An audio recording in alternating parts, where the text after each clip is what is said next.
Hi. Okay, welcome to Livestream number 3. We are so excited. I'm Yelda T. Ewells, the founder and executive director of the Center for Scholars and Storytellers. This is our 3rd Livestream, and this one I am really honored to have Lisa Henson and Helen Immordino-Yang. Immordino. Yeah. Okay, everybody says my name the wrong, name so I'm is used a story. to it. Okay, yeah. So, as you know, if you've ever tuned in before, and if you've never tuned in before, I'll just go quickly through it. They're going to have a conversation. They're going to talk about what each of them do. We're going to talk about empathy in storytelling. Mary Helen is our scholar. Lisa Henson is our storyteller. And I'm the bridge. Hello. And what we have is a very exciting giveaway given to us very generously by Henson Studios, these amazing books. In the comment sections in Facebook, for the first 30 people who sign up for our newsletter, you will be entered into the giveaway, and one of you will get these wonderful books. And also submit your questions anytime throughout the broadcast on either Instagram or Facebook. Okay. I'm going to leave it to these two guys to have a conversation. Excuse me, guys. Please stay. Take it away. Okay. Well, here we are. Hi, Lisa. How are you? It's nice to meet you.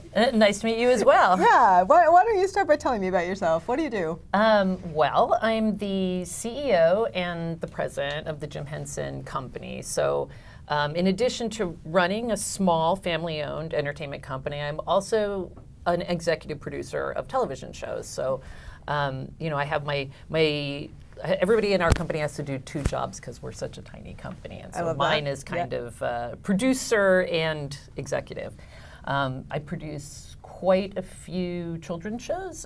We've done a lot of preschool shows. 5 of them had STEM curriculum. Oh, so wow, cool. We've done a lot of educational programming. My most recent production that aired is Dark Crystal: Age of Resistance on Netflix, which is for all family. That's for all family. Anyway, we're very proud of it. Yeah. So that's me. Okay, great. So you can know a tiny bit about me. I'm a professor at USC. Just kidding. You invited me in education, psychology, and neuroscience. And I basically study the way that people make meaning, right? The way that we construct stories out of what we witness, what we live, what we experience, and how those stories become the basis for kind of the minds that we grow, how they're connected to and grow our physical bodies and minds and brains, as well as our social relationships and health, the way that our cultural experiences kind of shape the way in which we tell ourselves those stories and what that means for the kind of minds we develop. And ultimately, what this all means for education, what it means for how young people learn and grow and develop, and what kinds of people we want them to think like and be like, what kinds of dispositions of mind and values and beliefs we want people to engage with, and how do we provide the kinds of fertile grounds for that kind of engagement among our youth. That's what I do. That's amazing. Yeah, super fun. That's amazing and extremely relevant, particularly for this organization, which is putting scholars and storytellers together. Yeah, for sure. You're not just a scholar, but you're a scholar of storytelling. Yeah, so that's kind of true. That's amazing. kind of true. And sometimes I even have to tell stories because I make people feel reactions to all kinds of stories and ask them, with true stories from all over the world, ask people how they feel, and then look at what's going on in their brain, what's going on in their body, and how their brain and their body activations are actually coming together to predict some kind of experience that they're having, some kind of emotional experience they're having, like inspiration. And looking at cultural and other kinds of developmental factors that influence how those come together, like how somebody knows they're inspired, what that means, what it means in China, what it means in the US, what it means in young people and older people. Isn't that amazing? Yeah. Well, no. So you incredible. actually do it too. So tell me a little bit about why you do your work. What does it mean to you to be a person who produces programming for children or young people or families? It's really interesting. there is a lot of complicated negativity in the world, so one thing just on a very simple level is we hope to bring joy to the world. Yep. And in times like now, we want to bring hope to kids because there's a lot of depression, anxiety, and reasons to be so that, if the shows that we present actually give people, hope, comfort, joy. That's a very simple goal. We would like to do that. As an educational, educational television producer, we've also undertaken to actually teach science and geology and all these different kinds of the scientific method, which we taught through the Science Kid to preschoolers. So we've also done a little bit of like real teaching through these shows. Yeah. So there's a little bit of the kind of the softer social emotional kind of learning that is in almost everything that we do, and then certain shows are like for real educational, where they could be tested afterwards, and we have done those kind of, that kind of testing to see that those shows are effectively conveying content. Yeah. Yeah. Although I would push back just a little and say that you're undercutting yourself. You're selling yourself short, because teaching people how to have hope is actually a really fundamental lesson in young people's lives. And in education traditionally, we've thought of that as like the soft, mushy stuff we don't really, care about because it's the like, like the facts about geology. I'm a scientist, I love facts, and I love geology, it so happens too. But actually, what we're learning in our work is that your work is actually more important than you think it is, maybe even potentially, because in building hope in a young person, what does that actually look like cognitively? I know, and we actually want more tools to know how to do that, which is why it's so interesting, this kind of intersection between academia and entertainment. Yeah. Because if we have the desire to bring more hope into the world through our work, we could use tools, and the research that we're exposed to through, YALDA and this center and any other organization that puts research in front of us, we actually do, when we can, pay attention to that. Yeah. And if it does give us tools, we will try to use them. So here's one insight, maybe useful, maybe not. We can try it on, okay? One thing to notice about an emotion like hope is that you never see it directly in front of you. There is no thing you can look at and say, aha, hope in the flesh, right? Or in the world. It doesn't exist as a thing. It's an interpretation of the broader intentions, or basically, hope itself is a story. It's a story you tell yourself about possible spaces in the future that don't exist now, right? And so what we've found neurologically about for example, in teenagers, we work a lot with middle and later adolescents, so starting at age like 14, 15, 16, 17, 18, 19, follow them into young adulthood. And what we find is that in young people, 14 and 15 years old, when they're interacting with stories in ways that, so we just show them true stories about real teenagers from all around the world, many of whom are extraordinary people. None of them are famous, right? We try to make it very... Malala. Yes, like Malala. She's famous. So famous. So Malala was used before she became famous, and now we don't use her anymore because people know who she is. Oh, right. We used her in the Nova special only because that's on TV and we can't use these private people. She's been in a Nova special. Oh yes, been in a Very Nova nice. special. Yeah. Anyway, so what I was going to say is what we can see is that individual differences in how kids infer or construct a sense of hopefulness out of a story that doesn't itself say, please be hopeful. It just says, here's Malala, and here's the amazing grit and perseverance, and here's the story of her life and what she's doing anyway. And when a young person has the cognitive and affective ability to interpret that story for not just it, like what's happening to her, what's right, what's wrong, what you hope for, how you would want to help her, what's fair, what's not fair, what's bad, what's good, but to transcend that, push that story down and say, wait a minute, what's the bigger, broader lesson that I can extract that's true anywhere in the world? That isn't about Malala or some other teenager situation, but Malala or another teenager exemplifies that situation, and there's this bigger, broader sort of, interpretation or inclination or proclivity I could bring with me and use that as a kind of value system for interacting with the world and my own mind outside of this story. That's what hope is, right? Because you can't look at Malala and say, I see hope in her. Yeah. Hope is an interpretation that you construct about her possibility that by definition doesn't exist yet. So I think in your programming, as you're bringing emotions like hopefulness together with scientific content or other kinds of storylines, right? Potentially what you're really doing is something that neuroscience is really just starting to dabble in, which is understand something about the integration of our factual knowledge, our kind of ability to think about disciplined concepts like, like geology or whatever we want it to be, and to imbue that thought with these big, broad, values-based emotions that are about what could be possible in the future. That's where innovation comes from, right? That's where inspiration, innovation, creativity come from. They come from that realization process. So I would say that I'm getting so hopeful just listening to her. Right. Good energy. Yeah, even though you think you're just telling a story and then sometimes you're managing to get in some content, what you're actually doing is giving kids practice at learning how to infuse a sense of broader values and beliefs about what's possible into their scientific knowledge. And that is like the holy grail of what we want young people to be able to do, right?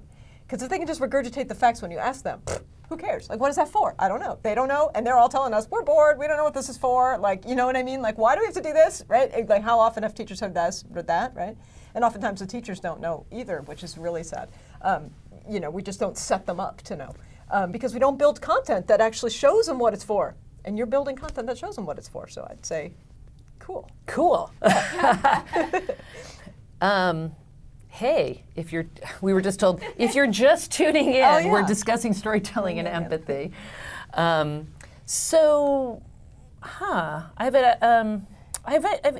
always very interested, through this center I've been exposed to quite a bit of the results of specific studies. Yeah. Like, is there a specific study that you would want to talk about for those who are viewing this session, like That's a good question. because people love the results of research. Yeah, that's I true. love the results of research. Yeah, I love the results of research. That's why I do what I do. Wait, and I'm coming in. Oh, really she knows she's the coming results in. of research Hello, too. everybody. Okay, come on. So the one thing that I think and what I took away from what you said when I saw you first and right now, and I wonder also how we can do this, and it would be great to think about this, is like what, and I think, honestly, I think storytellers just intuitively do a lot of what scientists study. I mean, That's right. you imbue things with hope, you try to get people to identify with the characters so that they learn better, right? And scientists and communication scholars study that stuff, but it doesn't sink in without that identification mechanism. That's right. So you hear the geology, the hope is connected to you, right? It's like, I can do that, I can be that.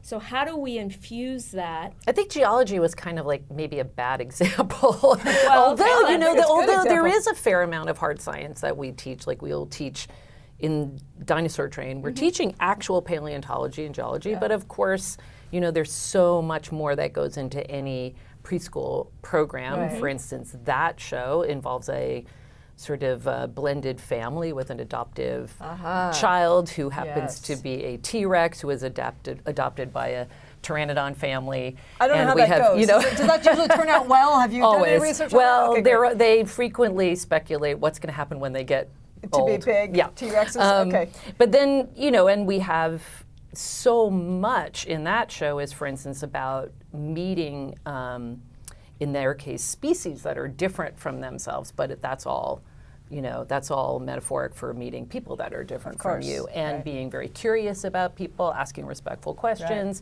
engaging in dialogue where you really learn about the other person. And we model kids who are endlessly curious and very positive in their view, and they don't want to stay home and just do the same thing every day. They want to go out into the world and meet people. So so much of what we do with preschoolers is more infused by curriculum, by consultants, by a great amount of thought that goes into what are we teaching, because we know as preschool producers, we know that we have an outsized role in the kids' lives. Yeah, they're not yet even in a right. school. They're not with teachers yet. And our characters that we're creating may be almost like the first playmates for some of these children. If you have a 2-year-old that watches Word Party, those little animals on that show might almost be like playmates for that 2-year-old because they are not yet in a play group or in preschool. So, we think a lot about first friends and how we're creating friends that the kids in the audience can relate to. But it all changes a little bit as they get older. So I'm, fascinated by research that you've done with 14 and 15-year-olds and teenagers, because a lot of what we do for older viewers doesn't have a research component to it, or it doesn't have consultants working on it. And I think the industry is only kind of just shifting towards bringing in a bit of research into what we do for older viewers. Should we take a question by any chance? Have we been at the... Absolutely. Because I just am glancing over and seeing such interesting questions popping up, and where do we start? So You're picking. We'll pull it up. One of you can read it and say the name of the person, and we'll just pull it up. It's sort of like, what are they when Yes. you... Do you want to go first? Cue cards. I could go first, I since need it looks you to like you're scroll going to so I answer can it. see the rest of the question, though. All right. Should we read It the question feels- aloud? Yes, We'll absolutely. Oh, I'm sorry. Read Okay. Lisa will read it. and I'll then read you it. can say- Submitted by Josanne Buchanan. Since experiences and effective responses such as hope and even joy are so challenging to operationalize, how can we ensure that researchers and concept creators remain on the same page when collaborating, and that they produce constructive insights that are reflected in better media? That's very interesting. I think the operational question there for me is remaining on the same page, because so if we do work with researchers or if we work with consultants, very often it's like a one-shot thing. Like we're showing somebody a script, and then we're soliciting advice, and then we don't really talk again. So when you say how are they going to remain on the same page, I would say sometimes I don't know if I've remained on the same page because I've gone off and done my thing, and I think in some cases, and I saw there was a question about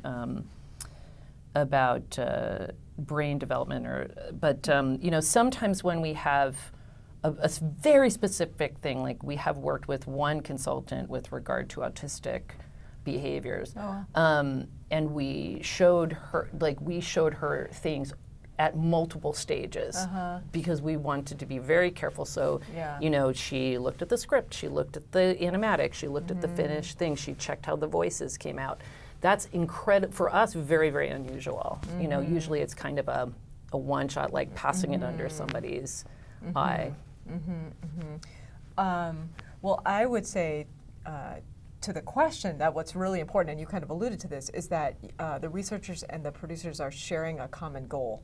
So to really think about, and this is the same question that comes up in educational content, and really this is the same. Well, how do we build together what we would want success to look like? What are we aiming for together? And then thinking about the different perspectives that come to that. And so in the case of programming for an autistic child, right, you could see that there's a very sort of specific kind of profile that you're aiming for, and you have a very clear goal of how you're trying to help that child engage with the social world and engage with themselves. And so an expert in that is able to kind of walk you through potentially the steps. And I think one of the big tragedies / opportunities of our modern work is that we are so willy-nilly when it comes to teenagers usually. There's not a lot of good research that actually grounds teenagers learning in their feelings and their emotions. And yet we know that this is one of the periods of life, if not the period of life, when emotions and sociality are absolutely critical factors in brain development. They are hypersensitive and hyper-labile around them, right?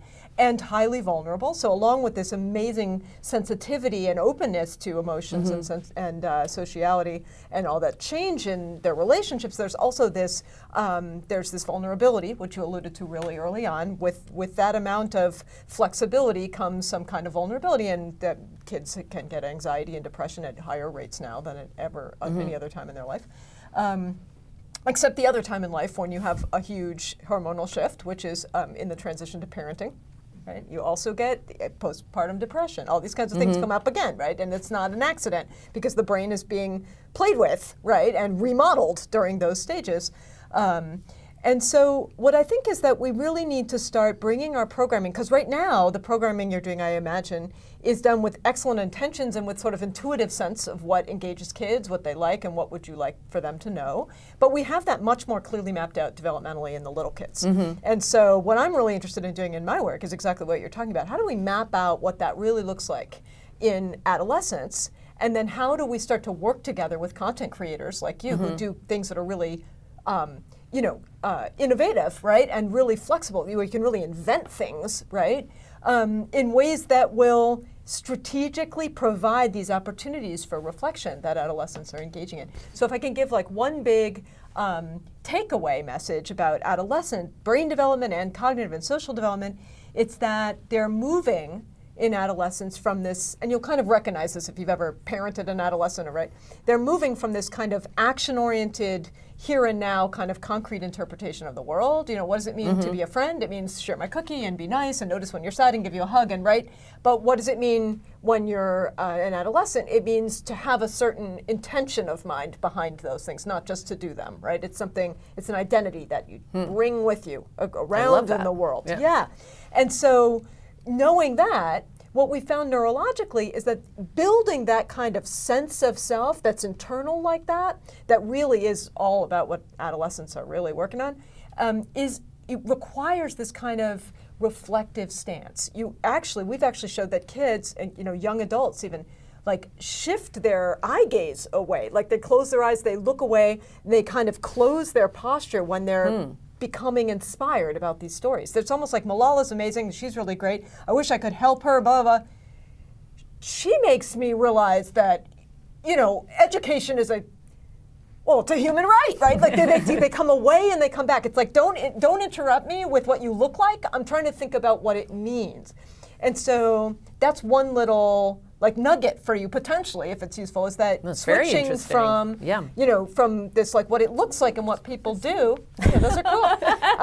What people do to the sort of reflective stance they take, giving people space and time and structured opportunities to think about what does this mean, or to watch characters think about what does that mean, because building an ability to make meaning is actually what adolescence is really about. And actually, I mean, that's also what I was so fascinated. I love that you put this here for yourself to Yeah, lean that's so on. cute. Go ahead, do it. Well, if you're just tuning in, you are here with Lisa Henson, Mary Helen Immordino-Yang. Thank you. Yeah. And they're talking about storytelling, empathy, hope, joy, and all the ways that the research informs this and the ways that storytelling informs this for young people all the way preschool to adolescence. Yep. We have a giveaway of these amazing books from the Jim Henson Company. Thank you, Lisa and Jim Henson Company. First 30 people to sign up for our newsletter. Link is in the Facebook comments. We will pick one of you and you will get this. And I just want to say one more thing. So one of the things that she just talked about, which I'm really interested in, Lisa, and I'm hoping at some point we can develop this, is creating this white space. Right. We are now in a place where, especially for tweens and teens, where there's a second screen, right? And you watch the content, and they're looking at a second screen, and what's happening on that second screen, if that could create a place for the white space, for the place to reflect, to connect to the content somehow, could you see a world where that might work? And leave it to you guys. You don't want to just leave the books there. Yeah. Leave the books there. Well, it's very interesting because generally I think kids are in control of their own second screen. So when people have tried to kind of create programming and create a companion second screen, it's not clear that you can get people to do the two things together, but you're right that kids they have a second screen going most of the time. Most of the time when they're watching television, they also have they're texting with people, they have the homework open or whatever else is happening there. And to be honest, I haven't put literally till this minute any thought into how can we encourage kids to use the second screen constructively while they're engaging with media. But that is a very interesting question. I mean, from a research perspective, this isn't my research, but this is the research that exists. The research would pretty clearly suggest what you just said, which is that multitasking, which is really having two screens at once, and other things, it really undermines the ability for you to fully perceive and think about the two things. And ironically, what the research suggests is that the more a person believes that they are able to do both at once, the more their cognition is actually, lessened. It's slowed down. I think Your I've seen IQ that goes research. down, There we go. There's some when research you I've have actually two, seen. Because, right, exactly, because it suggests that people who are aware of how their cognition is being slowed down by having two know it. But if you're not aware of it, you're potentially slowing down even more. Because you're not managing it well. So I don't know that second screen would be the best way to do this. But some other forum that trades off, for example, maybe if the second screen, when it comes on, the other one pauses or something, I don't know. But a way for people to discuss or reflect upon or have a whiteboard for journaling about or noting about or snipping pieces and sharing them and then reflecting further on how that piece is meaningful to them, something like that. That could be potentially helpful. That would have to be in a classroom, though. That wouldn't be what kids would spontaneously do. We're actually thinking about doing research around cognitive boost and cognitive load, and is there a cognitive boost when you, if you were looking at the second screen and it has something to do with the content and the character. So there's this thing called parasocial relationships. Have you ever heard that term? Never. So, I hadn't either. It's basically identifying with the character, and young people have these imagined relationships with the actors, and it's like what kids have done through all of time, Beatles, etc. So, is there a cognitive boost that you could because it sort of gives that extra point of where they connect to the character, that might actually amplify the feelings? I don't know. It's so funny. I mean, everybody watches with a second screen in a way. Even I do. I'm much more conscious recently of how much I engage with Wikipedia and IMDb all the time that I'm watching television or a movie. And I don't do that. I guess I'm weird. Yeah, so people do their own thing. Everybody has their own thing that they do. And that's why I feel like it might be hard to, direct people to use second screen a specific way, because it's actually highly reflective of who you are as a person. What are you doing on your second screen? Anyway, should we do another question? Yes, and look who it's from. Do you want to read it? Sure. This one is from Alan Arkatoff, my close friend and buddy and colleague from USC.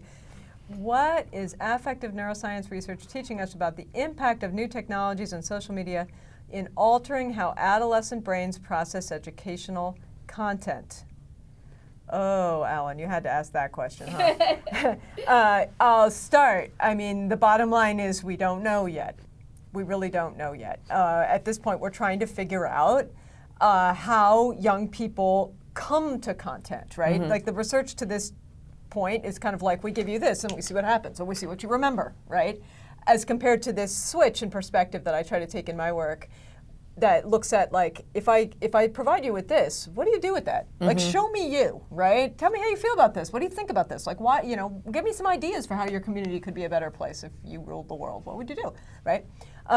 And by doing that, we're trying to understand how people come to make meaning, and then how we can shape that or support that through different kinds of educational practices or different kinds of opportunities we give kids.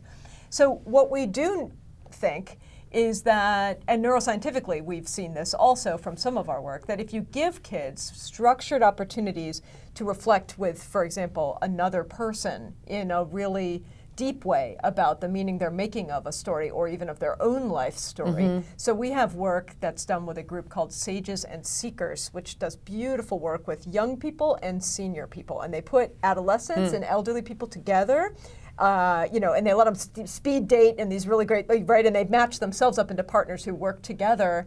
and they basically tell each other their life stories. It's not a love mentoring that. program. I love that. I want to listen to all of them. It's amazing, I know. And the things that happen in that space are just incredible.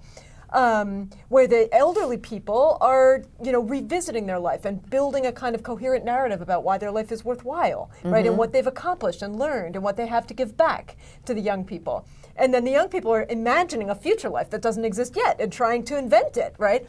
And by pairing those together, we learned something about Alan's question, which is that it takes skills for really reflecting and kind of empathically resonating, I like to call it, with other people.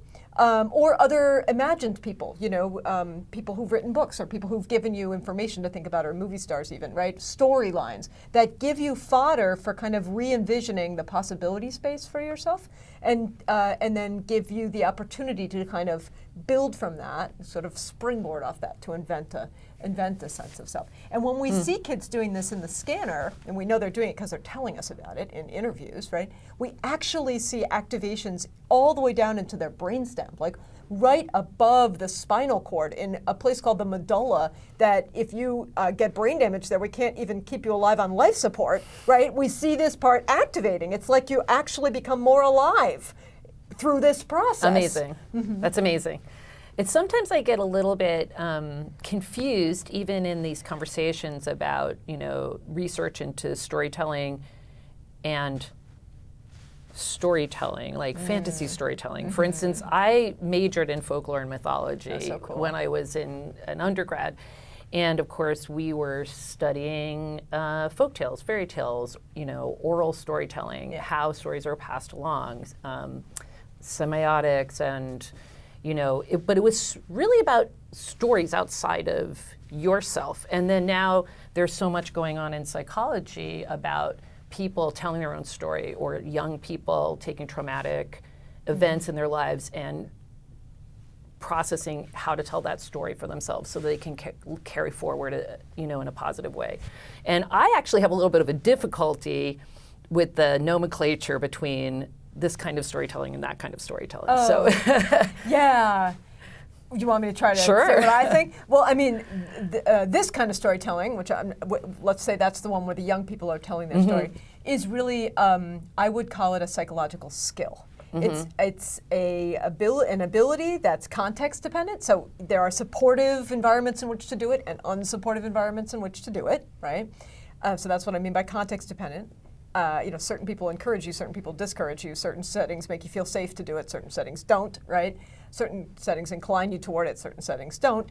And then it's a skill to sort of stop and pull the pieces together and think about not just the pieces, but how they integrate and what that integration means, right? So that's what I would say is what young people are trying to do when they've been traumatized, things like that. That's what therapy is all about. It's a learned behavior. It's a learned thing, that's right. It's a learned skill. Come naturally. Well, it does come naturally, like all skills. They start with a basic form that comes naturally, but you can, refine those given certain kinds of cultural and other kinds of needs, experiential needs, right? And then the other kind of story is closely related, but not the same thing, and it's kind of story with a capital S. It's like when we do this collectively, what do we produce? That's this beautiful piece of art, narrative art, you might call it, that gets that represents our culture, represents our collective thinking, our collective sort of meaning making and experience, and that gets translated and retranslated and passed along as a sort of meme for the meaning and the experience that we had. So they're related, but they're different in sort of how they're encapsulated and defined and where their boundaries are. Yeah. amazing. Shall I read one? Yeah. Your turn. Submitted by Catherine Davey. I love everything you said about hope and its interpretation of a possibility. Have you conducted any research specifically on hope and its importance to young people, whether it's in the media or elsewhere? Gosh. Catherine, my gosh. Okay. Do you know her too? No, I don't think so. Pardon if I do. Like, out of context, I might Maybe. not. Yeah. I'm terrible with names. Faces, I'm great.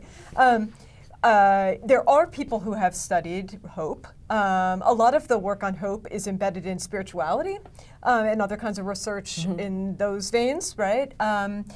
What we've been studying is not so much hope specifically, but how young people build the kinds of emotions that hope is one of, right? So these kind of broad, what you might call existential emotions that are inferences that hold together, kind of intentions or qualities of character or mind across situations that kind of transcend the essence of that situation and go with you in the world and help you make predictions and help you interpret history, make decisions. So in that sense, we've been studying it because we watch kids do it. We tell them these stories about real kids from around the world who've done various things under various kinds of circumstances and ask them, how does this make you feel? And hope emerges spontaneously, that's and great. we watch that happen. So in that sense, we've been studying hope, but we don't come along and say like, here, please feel hope, or what do you feel? A, hope, B, joy, D, gratitude, or C, nothing, right? And then check and then call it like a study. We're watching what kids actually do and trying to figure out where is it, But it's interesting that you're saying that they are spontaneously stating that they feel hope and hopefulness from hearing these inspiring stories. Yeah. So it's like maybe where I might expect them to say, I feel inspired, or I feel impressed, or I feel We get all those things. It's awesome, but they're actually saying that makes them feel hopeful. So I think that's for me, that's valuable as a storyteller, because it shows that when, if we have a story of a character doing one of these heroic things that real people do. Yep. That the takeaway from that could be hopefulness for kids. It could. And one of the things that we've learned about hope as compared to inspired, impressed, right, other kinds of emotions, we get those too, is that inspired is kind of ambiguous, it could be either way, right? But impressed is one of those emotions that you can have in relation to what you see someone doing, right? Whereas hope, by definition, is something that is extracted, that rides above that you can't see directly. And so we have kids moving between them, and you start with impressed, and maybe some proportion of kids, and as they get older, more of them do it, become hopeful on top of that, right? So I remember one young woman who was reacting to one of the stories like Malala, right? And she was talking about that person, and then she said, she paused and did this whole thing, and then she came back and said she gives me hope for humanity, right? This incredibly broad statement, but that you don't see hope for humanity in Malala. You see Malala battling the Taliban or whatever, right? And then you move beyond that. And so we need space to move beyond that if we want our young people from their interactions with media. This gets at Alan's question too a little bit. If we want them to be able to build what we really would see as a kind of value-based hope that transcends that situation, it needs to go beyond being impressed with somebody's heroism. We actually have stories that are about heroism and stories that are about kind of moral virtue, and we contrast them. And what we find is that interacting with heroism is very direct, and it's very, they're both equally strong emotionally, but you don't really make these broad value hopefulness statements out of heroism. But from values-based kind of, admiration for someone who really does something that shows true quality of character and mind, even if you can't see it directly in their actions, right? The civil rights leader marching down the street, there's nothing hard about marching down the street. There's nothing impressive about that, unless you understand the whole circumstances under which it's happening, right? Being able to infer those circumstances, that's where we see hopefulness. And what's interesting is people get stuck on the impressed one, and they say oh, but I could never do that, right? You see somebody do something real, save somebody from the burning building, they're like, wow, that's so great, but I couldn't do that, right? But when they see the civil rights leader, almost no one out of 180 people we've interviewed at this time ever says, I could never do that. They say, Wow, how would I be that's able great. to do that, right? What does that mean for me? I've only had Or what can I do that's right, like what that? can I Yeah. do that's like that in my Yeah. life? That's right. Yeah. Do you want to read this question? Would you like to read it? Might be your Read turn it. to read. Submitted from Nick N. How does creating content to inspire empathy in viewers differ between target audiences, babies, young kids, older kids, teens, etc.? And I kind of feel like this would be a good. You talk about sort of content for each age, and if you know sort of Yeah. research, Yeah. how would you do that in each age? Sure. Well, I think that as you make content for older viewers, we're no longer at that point sort of fine slicing a piece of curriculum and trying to deliver that specific thing. Whereas we might do a show for young preschoolers where the curriculum of the show might be empathy. And it's actually sort of trendy right now that there are preschool shows that inspire empathy, for mindfulness, for compassion, kindness. Right? Kindness is a specific curriculum for certain shows. So when they're young, for the young kids, we tend to, as I said, sort of fine slice the curriculum and try to, everything in the show will come back and reinforce that one notion. Or we might do an episode so then as you get a little bit older, it might be, now we're going to do an episode about that. It's not going to be the whole entire series. Now this episode is going to focus on compassion. And then when you get older, it might be just, we're working into scenes. We're working, it's in the scene work of the writing. Because as a 15-year-old is unlikely to watch a television show that broadly announces itself to be about compassion or empathy or kindness, but then it's like subtly working with the writers sort of throughout the process. Yeah, so that's brilliant. That matches perfectly onto what I would outline as the developmental trajectory. So in young babies and little children, right, it's about actions. It's about perceiving other people's actions and interpreting those empathically. Even newborn infants tend to cry when they hear another baby cry, right? It's this very direct kind of behavioral, contagious cry. Motoric empathy. Exactly. Any parent with twins knows this very, Anyone's very well. Anyone's been on an airplane. Right, exactly. At Thanksgiving. a couple weeks ago, no.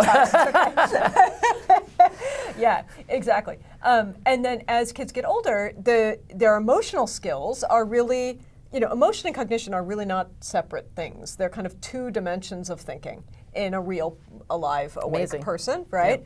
Yep. And I call this the Frankenstein problem, right? That, following my friend David Daniel, who named it that, right? Where we try to pull people apart into little components and then, but in education or in media consumption, we have real whole people who have all of it there at once. And so in teenagers, what are they doing? We said before, they're trying to infer broader lessons about what you can't see. Like, what does it mean to be me, to be that person? Compassion has a very different meaning than empathy. Empathy can be very direct and even motoric, right? I see you hurt yourself and I go, and I flinch on my own body, right? Whereas compassion for some psychological circumstance, say something something that's happened to you, somebody you lost, that kind of thing, that takes a lot of inference on my part, and I almost would be distracted by engaging directly with you in the moment where you're showing me that, right? And so in adolescence, what you want to do is embed it so that you start to notice and infer it across time from patterns of ways that people think and react and behave, rather than directly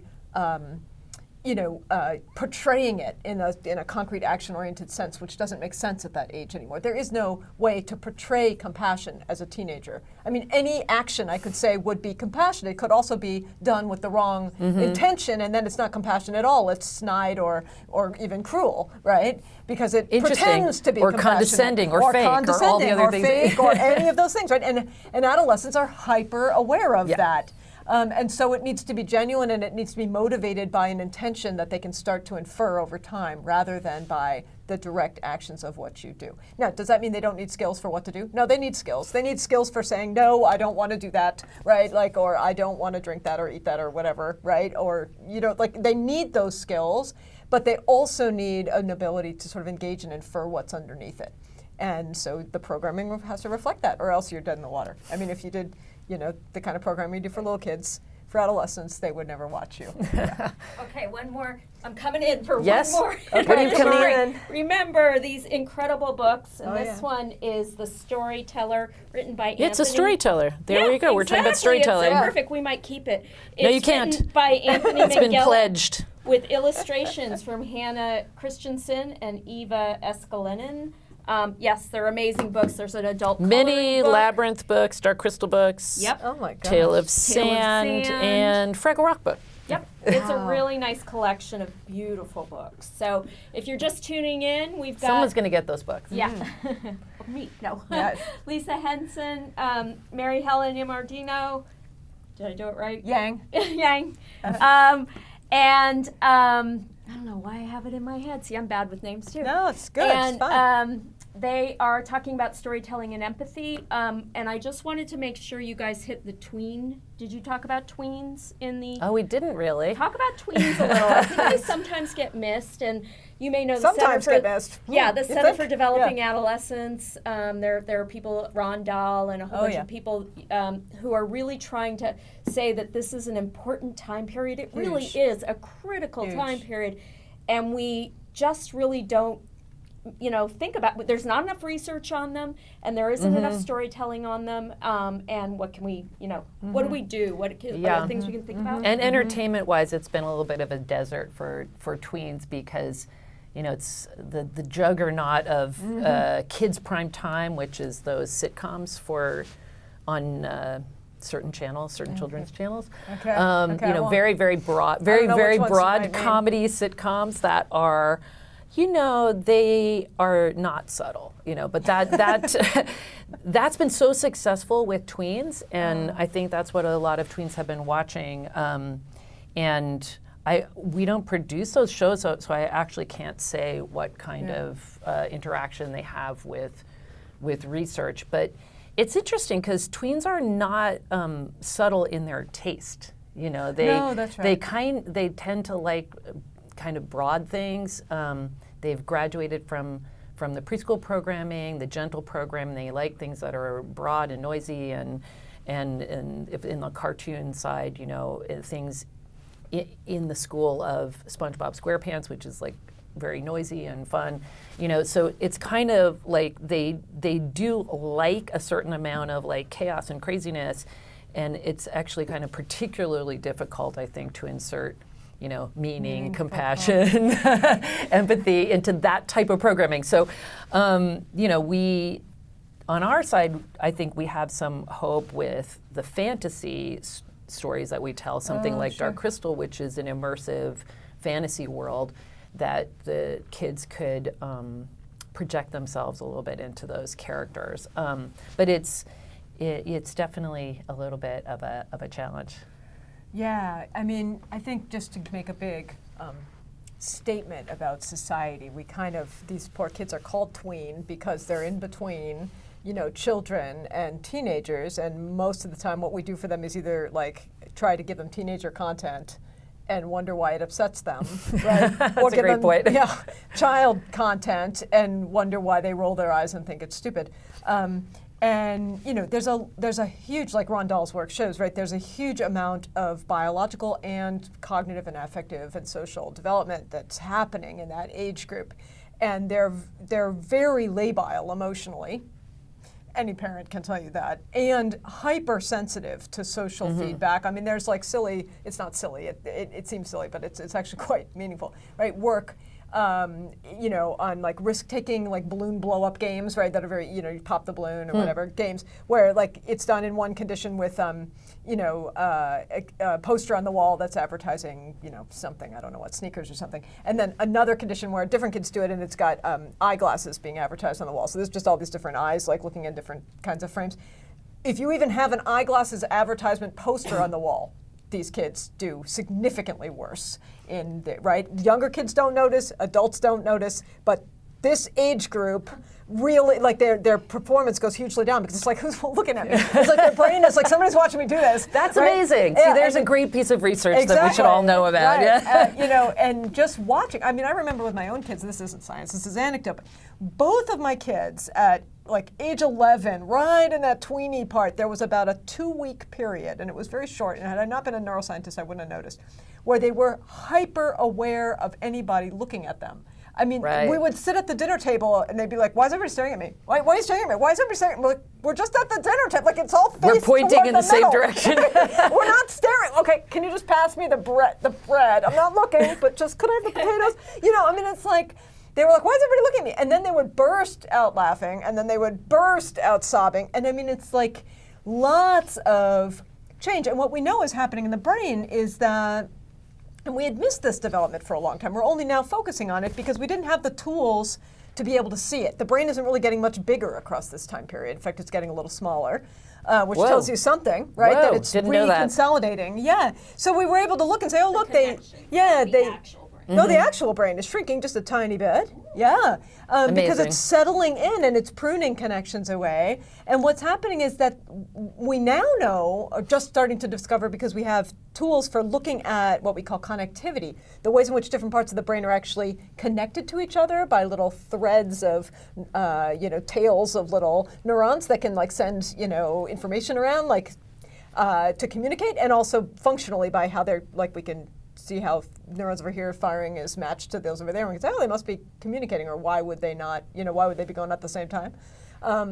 And what we can find now is that there's a huge amount of shifting in the way the brain's networked organization is changing across adolescence, across this early period of adolescence especially, where kids are moving from these very close range connections that allow you to do things like move your fingers with high amounts of dexterity and things like that, to these broader, literally from the front to the back of the head connections that allow you to integrate and probably build these broader kinds of conceptual ways of thinking. But as those little neurons are finding their ways around, they're firing all over the place and trying it out, and it makes for a lot of noise. So kids at that age— That's really incredible. I did not know any of that. Yeah, and so kids at that age they need a lot of engagement, they need a lot of agency and ownership, they need a lot of adults around, just being there, modeling how one maintains a composure as a reasonable human being. Just let me just show you what it looks like. And then sometimes you even have to take them on your lap and be like, no, I'm really going to show you what it looks like. Like, let's sit here and talk about it for a little while, right? And then they need chances to try it out and to build those kind of dispositions for regulating themselves in ways that help them learn to notice, learn to compose themselves, learn to engage, learn to stand back. You only learn those things by actually engaging them and doing them. They need a lot of do, and social, safe ways at that age. The concept invisible audience? That's Yeah. a psychological construct. At that age, probably those 2 weeks, they think people are staring Yes, at them. yes, They created, that's right. constructed this invisible An audience. invisible Right, audience. right. Yeah, right. it's a Interesting. psychological construct. So, will you read this one for Lisa? Sure. Probably Lisa, around 7 more minutes. from Laurel Felt. Lisa, you said that your engagement with researchers and their insights is usually a one-time thing. How can we deepen the relationship or share insights more effectively or frequently? That is a very good question. As I said, in our preschool shows, we have a whole curriculum side to every show, and we have 1 or 2 or 3 consultants that will be on board for the entire season. So I think I may have misstated a little bit in saying that it's like a one-time thing. I was thinking of the older kids or issue-oriented consulting. There are things that we as producers, we naturally have, our inherent, the bias of being who we are, our age, our ethnicity, our everything, our privilege, so that when we're doing topics that are very different, sometimes we just know that we need a consultant. Now, sometimes that is a bit of a one-time thing. Like we will find the consultant on such and such. But really, I don't want people to be discouraged and think we just talk to people once and then goodbye. If you're a consultant on a preschool show, or a show that has a specific subject matter that you would need to have a consultant the whole way through, it tends to be actually a lot of quite productive back and forth, and we'll just, we will engage with our, the paid consultants that work on a series from beginning to end. We're talking to them every week throughout the whole process. So I hope I didn't give completely the wrong perspective. I was more thinking of the kind of like the researchers that we've been exposed to through YALDA, through other, when we ask to be introduced to a researcher for a certain topic, we will get their feedback and then kind of move on with that. So anyway, I don't want you to be too discouraged, whoever wrote that, Laurel. 5 more minutes, probably last question. one of you can read it. Lisa, submitted from Jamie Azar. Lisa, you mentioned that this type of collaboration with researchers and consultants is new. What encouraged or inspired you to become active in this collaborative space? And Mary, I've noticed that studios often make business decisions that run contrary to research from a psychological perspective. Why might that be? Interesting. That might be a Lisa question, too. Yeah. Well, the newness, I was specifically referring to this organization, Center for Scholars and Storytellers, where YALDA is actively distributing research results to storytellers, and through a newsletter, through events, through this type of event that we're doing right now, this kind of sort of attempt to hook in with researchers on all different levels, not just our preschool curriculum consultant. Because the preschool curriculum consultant has been around forever. Yes, so now we're right. just kind of, this is broadening the dialogue, really. Right. And then for my question, why studios make business decisions, you could answer that better than me. But why people do things that we know from, evidence-based approaches are probably going to lead to the contrary aim to the one they were hoping for, is for several reasons. First, we're remarkably not good at predicting things outside our sphere of reference, right? Lots and lots and lots of work has shown that. Second, we oftentimes get what psychologists call primed. We're sort of set up by a context to think or decide in a particular way. Often in the context is shifting our behavior in a way that we're not conscious of and we don't reflect upon, we're not even aware of. And so there's lots and lots and lots of research showing that too. And then thirdly, in terms of producers, I can imagine there would also be some kind of inherent, break between the producer's own perspectives, like you said, and the perspectives of the people for whom they're producing the content, and they may not fully appreciate what the people, consuming the content, that's what I meant, consuming, not producing. Consuming the content may actually want or need or what their perspective would be, so maybe in that sense, I'm an adult and I think this is what you need, but I don't know you, and so I might be mischaracterizing what you need. So that would be my three. Yeah. I mean, it's kind of, I don't know, I don't exactly know what the writer of the question sort of scrolled down so I can't see your name anymore. I'm not exactly sure, what is the type of example that's being thought about. I mean, the one that's been discussed many times, it's been discussed in almost every event. Every event I've had here with this organization is 13 Reasons Why. So there are certainly times when, it's so debatable that from day one it's going to be engulfed in debate. And I'm sure the 13 Reasons Why people, they probably didn't think they were doing it perfectly from the beginning because it was so fraught with problematic questions. But so to say, did they do it for a business reason and then misstep psychologically, or did they actually not even misstep because there's research both ways on that? So I actually I'm not exactly sure what the what the desired question is. Y'all to help us out. Yeah, I would say I think the artist. Hello. I don't know. Can you see me if I stand up? Okay. I think a lot of times business people say, and I think it's true, freedom of expression. We have to let artists, tell the stories that they feel they're going to tell. And even video game violence, for example. For years, everybody was like, oh, video games, they lead to violence. Now the scientific consensus is actually the opposite. We have now determined and we believe that it isn't. So science is also, as you said, we don't really know. So the question is, if you're letting artistic freedom and market forces, obviously give the people what they want, sort of speak, and we do know fear, and we have a negativity bias and things like that, fear-based sort of grabs your attention, then what can the responsible producer, distributor, storyteller wrap around the content that will help those vulnerable youth?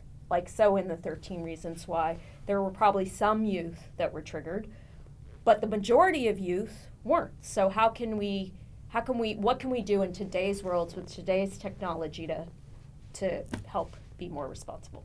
And I don't have the answer. That's for another time. Well, the other question is really the question says, why do studios make business decisions? And I would question whether those are really business decisions or if those are, as you said, creative decisions that are being, kind of endorsed by studios because either they want to let that artist say what they have to say. I think you're more right that might be driven a little bit more by freedom of speech, freedom of expression, and in some cases, really just the traditions of what we think is good entertainment. Yeah. It's very funny. I'm the release of The Irishman caused me to take up a very unpopular view recently, which is I've said, I don't want to see any more shows about likable hitmen, and I feel like this is just it's a tradition now. We have a tradition of a likable hitman.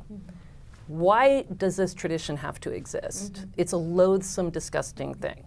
So why do we cast wonderful actors who we love as hitmen? Why do we make comic montages of them killing people? And it's not just that movie; it's just everything The Joker. about. We just watched The Joker, which made $1 billion. So, that's like a. That is a tradition at this point. Like going back to my folklore and mythology background, like that is a story that we tell in America, that you could be a hitman with a heart, But I would tend to think that doesn't exist, the hitman with the heart, and that it's a destructive myth. So, but I also don't think that the entertainment companies are irresponsible to make those movies at this point, because it's so much a part of our culture. But there are interesting questions to be asked. For another time. So thank you so much, Lisa and Mary Helen, for It was great to be here. Definitely. You guys were amazing. You really were. There was good chemistry here. And as we said, you can sign up for our newsletter, link in the comments. Thank you from the Center for Scholars and Storytellers. Bye. Thank you. Bye-bye.